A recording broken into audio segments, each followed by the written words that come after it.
Analysis Opinion. Last week we discovered that former National Security Advisor Michael Flynn lied to the FBI about the import of what he told them regarding his contacts with Russian Ambassador Sergei Kislyak.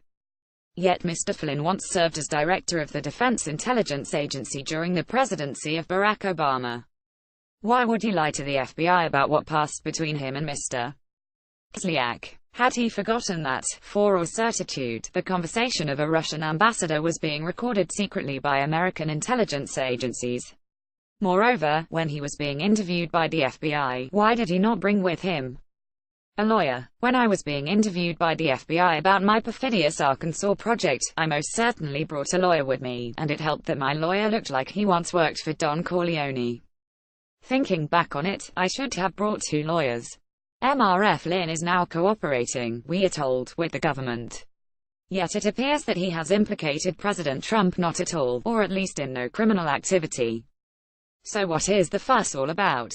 Mr. Flynn presumably was acting on behalf of people high up in the Trump administration, but unless they were giving Mr.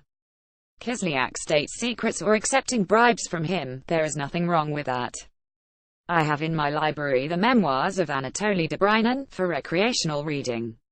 Dobrynin was the Russian ambassador representing the Soviet Union for 26 years in Washington during the Cold War.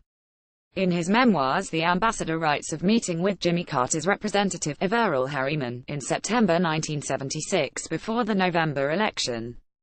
He met with other Carter advisors before the election and after. Doubtless, he did the same with other presidential emissaries during his long years in Washington. No one was prosecuted. Diplomatic contacts were in those happy years not adjudged criminal acts. Yet how did the Russians become such an ominous force in American elections, or at least the tragic election of 2016? I would direct you to turn to page 395 of Shattered Inside Hillary Clinton's Doomed Campaign, the highly acclaimed chronicle of the Teapockle election written by Jonathan Allen and Amy Parnes. It is election night, and Hillary may be gently soused, but slowly even she is seeing the light. She, the authors tell us, kept pointing her finger at FBI Director James Comey and Russia. It is the beginning of her post-election strategy. The authors proceed, that strategy had been set in motion within 24 hours of her concession speech. Despite her Karamazov hangover, she and her aides went over the script that they would pitch to the press and the public.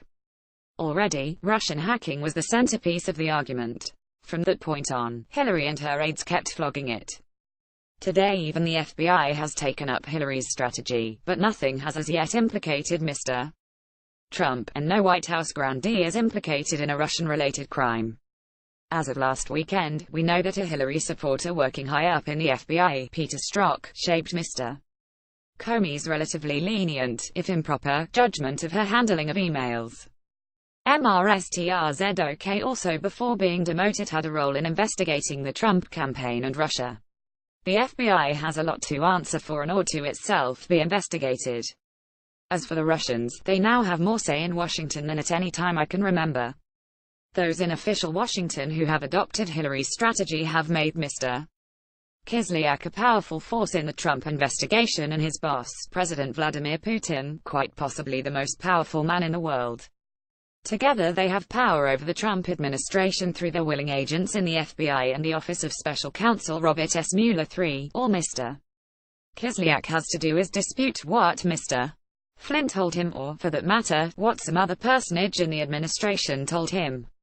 From Mr. Mueller's public statements there is no hint that the FBI doubts Mr. Kislyak's good word. It is the administration's word that the FBI finds dubious. Kislyak could tell investigators that Mr. Flynn or some other administration aide had sent him a letter or expressed himself through body language. Off the FBI would go chasing after Mr.